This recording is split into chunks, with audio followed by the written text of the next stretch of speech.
Hello students, मेरा नाम है अरविंद शर्मा और गुडोल नॉलेज सेंटर में आपका स्वागत है। आज का केस होने वाला है न केवल आईआईटी का बल्कि नीट का भी केस हम उठाने वाले हैं। जो फिजिक्स चलेगी उसको इतना एक्सट्रीम लेवल पर लेके जाएंगे कि आपको यकीन हो जाएगा कि इस देश में सवाल जो होते हैं फिजिक्स के वाकई में अच्छे सवाल होते हैं, वो हल्के सवाल नहीं होते हैं।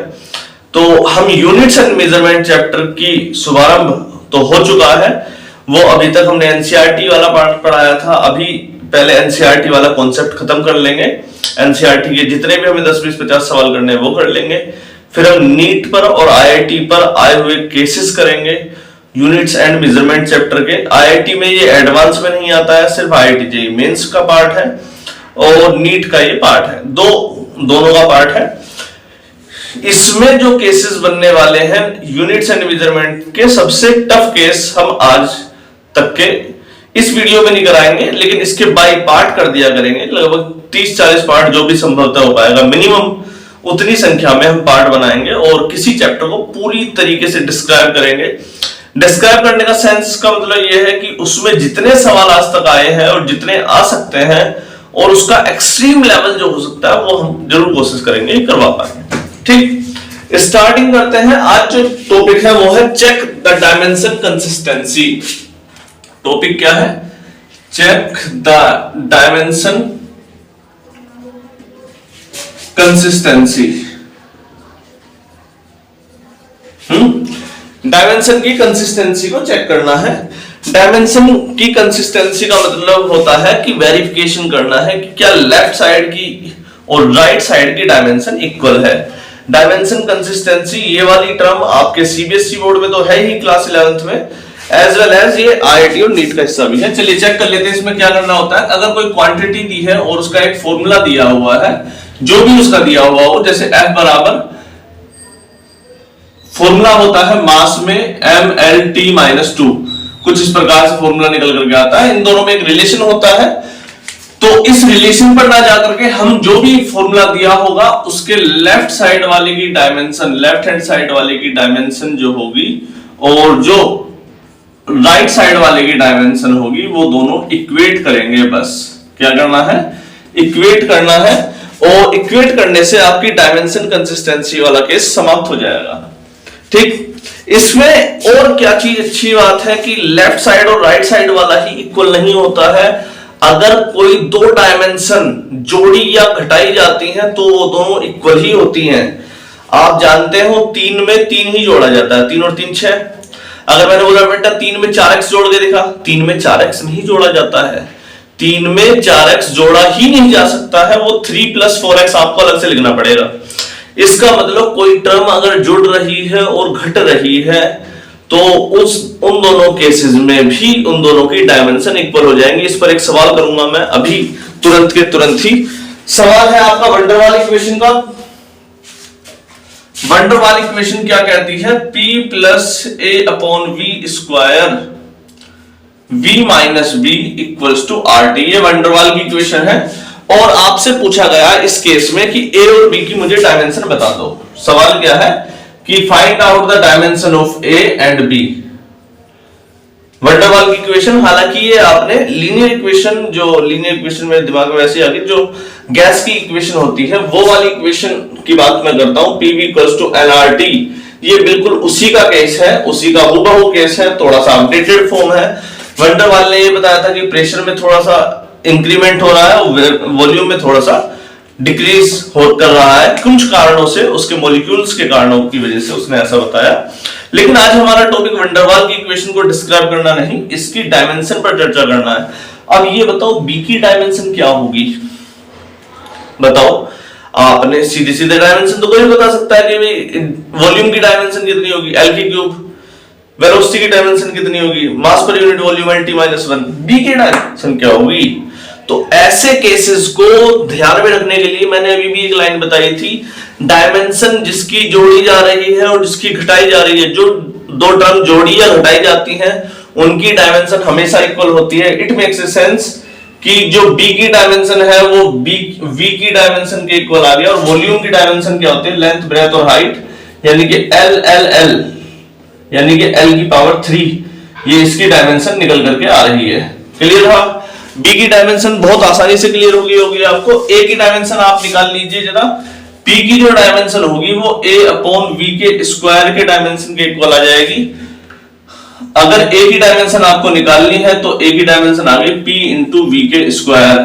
p क्या है आपका प्रेशर, प्रेशर की यूनिट आपको पता होनी चाहिए डायमेंशन कितनी होती है। प्रेशर होता है फोर्स पर यूनिट एरिया या मोड mlt-2 अपॉन एरिया की यूनिट होती है l की पावर 2। ध्यान से देखा जाए तो पावर 1 से पावर 2 बढ़ जाएगा तो ये बच जाएगा ml-1t-2। चलिए यहां लगाते हैं प्रेशर की यूनिट ml-1t-2 और वॉल्यूम की यूनिट जो होती है, वॉल्यूम की यूनिट होती है l की पावर 3, वॉल्यूम के स्क्वायर की यूनिट होती है l की पावर 6, l की पावर 6। तो ये वाला केस जो बन रहा है वो आपका बना ml की पावर 5 t की पावर -2। ये आपकी a की डायमेंशन निकल करके आई ml की पावर 5 t की पावर -2। क्लियर रहा बेटे? ये बहुत ही बेहतर एग्जांपल है किसी की डायमेंशन को निकालने का। एक और एक केस लेकर के चलते हैं।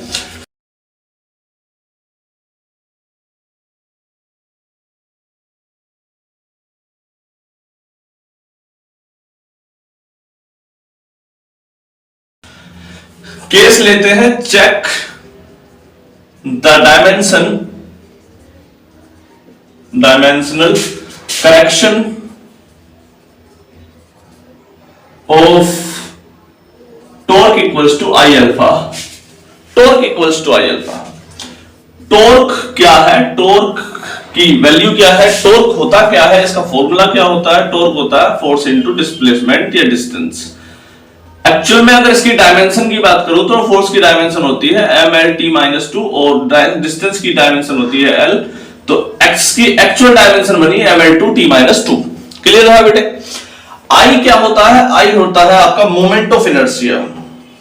मोमेंट ऑफ इनर्शिया ये आपको क्लास 11th में फॉर्मूले मिल जाएंगे। अगर याद नहीं हो तो कोई बात नहीं, 11th क्लास की बुक निकालो और वहां से फॉर्मूले निकालो। ये क्या कहता है कि एक मास है और मास उसको टांग दिया गया है और वो घूम रहा है कुछ इस प्रकार से, इनर्शिया क्रिएट होता है। तो घूम कर नहीं दिखा सकते ऐसे क्योंकि वायर लगाया हुआ है ना माइक। तो कोई एक आदमी है, उसके हाथ में मास है और मास लगा करके वो घूम रहा है। तो ये वाली डिस्टेंस हो गई r और ये हो गया मास, तो mr² से वो घूम रहा है। तो वहां पर एक मोमेंट क्रिएट होता है, मोमेंट ऑफ इनर्शिया mr²। इसकी डिस्टेंस फॉर्मूला होता है मास इंटू रेडियस का स्क्वायर। मास की यूनिट होती है m और इसकी यूनिट होती है l²। ठीक बेटे? अल्फा, अल्फा क्या है? एंगुलर एक्सेलरेशन है। एंगुलर एक्सेलरेशन को कैसे निकालते हो? एंगुलर एक्सेलरेशन की यूनिट क्या होती है? एंगुलर एक्सेलरेशन होता क्या है? पहले एंगुलर वेलोसिटी सोच लो। एंगुलर वेलोसिटी देखो बेटे, लीनियर वेलोसिटी क्या होती है? Rate of change of linear distance per unit time. Velocity की डायमेंशन आप ऐसे बोलते हो ds/dt, दूरी बटे समय। ठीक? एंगुलर वेलोसिटी की बात कर लो तो आप बोलते हो सर एंगल में बदलाव कर दो अपॉन समय। लीनियर एक्सेलरेशन की बात करो तो आप बोलते हो change in velocity per unit time. अगर एंगुलर एक्सेलरेशन की बात करूं अल्फा की तो आप बोलते हो change in angular theta angular acceleration per unit time. हालांकि इसमें डी ओमेगा अपॉन dt ही करना होता है हमें, लेकिन नीचे dt² आता है। ध्यान से सोचो, एक्सेलरेशन की यूनिट क्या होती है? मीटर पर सेकंड स्क्वायर। एंगुलर एक्सेलरेशन की यूनिट क्या होती है? रेडियन पर सेकंड स्क्वायर। ध्यान से देखो, अल्फा की यूनिट क्या होती है? रेडियन, यानी कि थीटा पर सेकंड स्क्वायर, यानी कि थीटा क्या होता है? रेडियन। थीटा की कोई यूनिट नहीं होती एक्चुअली एंगल की, उसको वन ही लिखते हैं। टाइम की यूनिट क्या होती है? सेकंड यूनिट टाइम t², तो इसकी यूनिट आ गई t की पावर -2। एक्चुअल में लेफ्ट हैंड साइड वाले की डायमेंशन आपकी करेक्ट है ml2t-2, राइट हैंड साइड वाले की करेक्ट करनी है ml2 और अपॉन t की पावर या t की पावर -2 इसने दे ही रखा है। इसका मतलब आपका जो केस था ये बहुत बेहतरीन सवाल है, यानी कि इसमें कोई भी करेक्शन नहीं आ रहा है, एकदम एक्यूरेट है, दोनों की डायमेंशन इक्वल आ रही है। ठीक? एक और केस लेते हैं, check the dimension correction.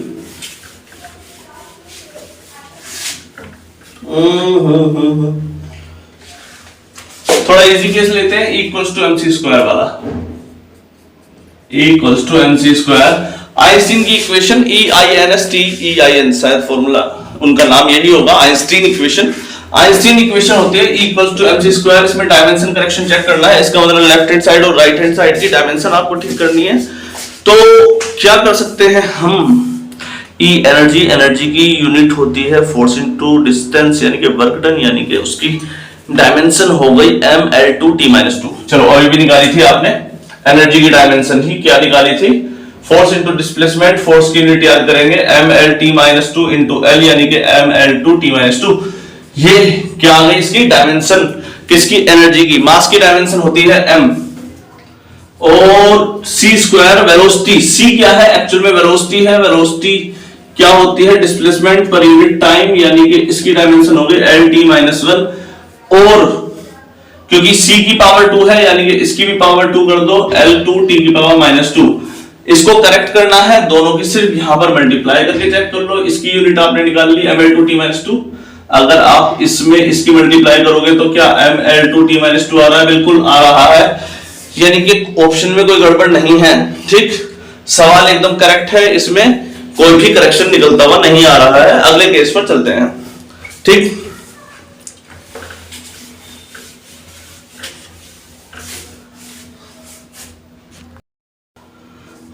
find the dimension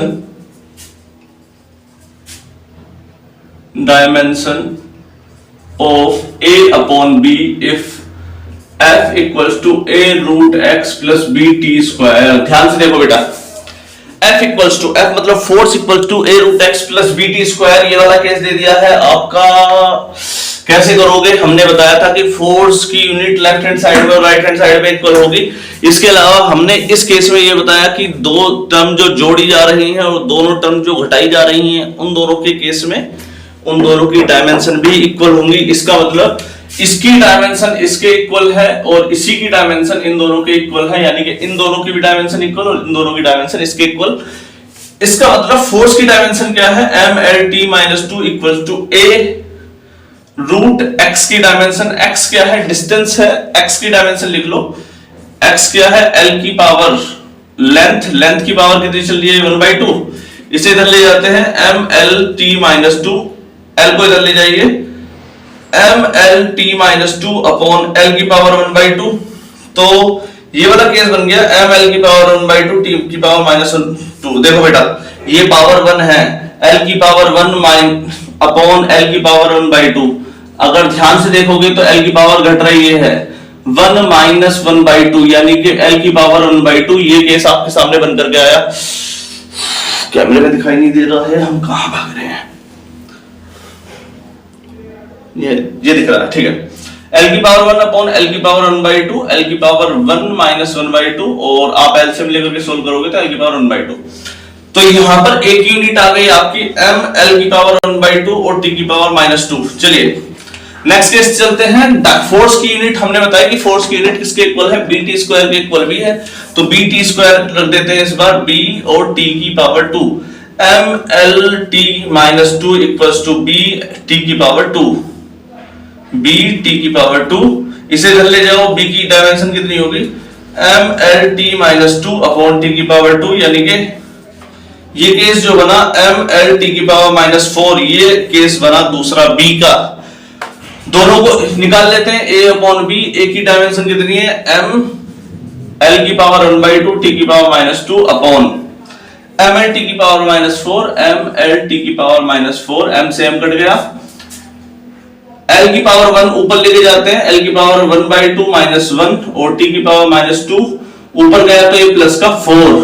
ठीक बेटे, 1/2 -1 कितना हो जाएगा, 1/2 -1 एलसीएम लेकर के सोल्व कर दो, 1 - 2 यानी कि माइनस का 1/2।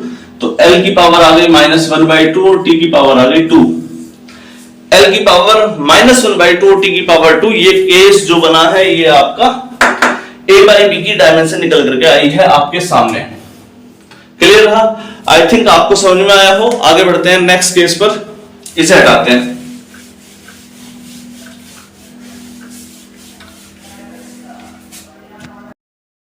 तो तैयार हो जाओ अगला वाला केस देखने के लिए, क्योंकि इसमें लिखने में थोड़ा समय लगने वाला था, इसलिए हमने पहले ही लिख लिया। माइंड मत करिएगा। Check the dimension accuracy dimension की एक्यूरेसी बतानी है। एक्यूरेसी मतलब चेक करना है कि क्या लेफ्ट साइड वाली डायमेंशन और राइट साइड वाली डायमेंशन इक्वल आ रही है। डेल्टा डेल्टा डेल्टा ही बोलते हैं, डेल्टा ही बोलते हैं।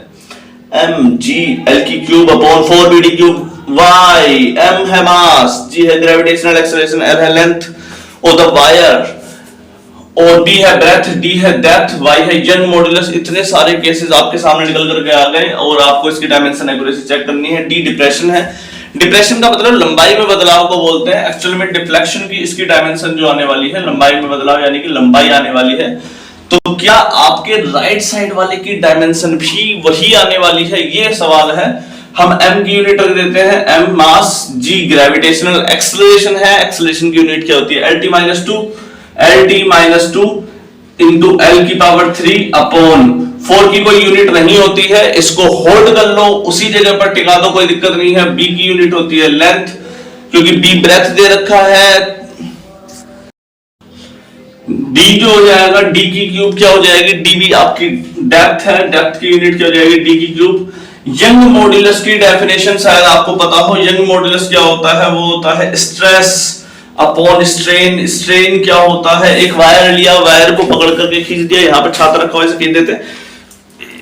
खींचने पर ये स्ट्रेस लग रही है, फोर्स पर यूनिट एरिया, इसके एरिया के अकॉर्डिंग इस पर एक फोर्स लग रहा है, साथ में इसमें स्ट्रेन जनरेट हो रही है। स्ट्रेन का मतलब या तो इसके एरिया में बदलाव अपॉन एरिया, या फिर लंबाई में बदलाव, length, change in length upon original length, वो स्ट्रेन होती है। या वॉल्यूम में change upon original volume, delta V upon V, ये सभी स्ट्रेन होती है। स्ट्रेस क्या होती है? स्ट्रेस होती है फोर्स पर यूनिट एरिया। इसकी डायमेंशन हम निकाल लेते हैं जल्दी से, ध्यान से देखो। फोर्स पर यूनिट एरिया और स्ट्रेन क्या होती है? Change in length upon length ले लेते हैं। लंबाई में बदलाव अपॉन ओरिजिनल लंबाई, दोनों लंबाई है, डायमेंशन लेस क्वांटिटी है ये वाली।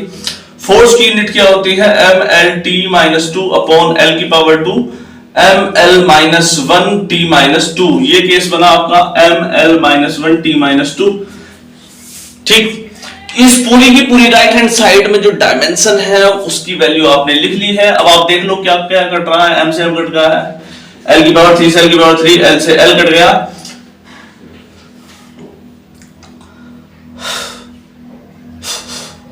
t की पावर -2 से t की पावर -2 कट गया, l की पावर -1 को ऊपर भेजेंगे, l की पावर 1 हो जाएगा। इसका मतलब राइट हैंड साइड और लेफ्ट हैंड साइड की डायमेंशन दोनों की एक जैसी आ जाएंगी और आपका ये केस सोल्व होता है। आज के लिए इतना ही, नमस्कार।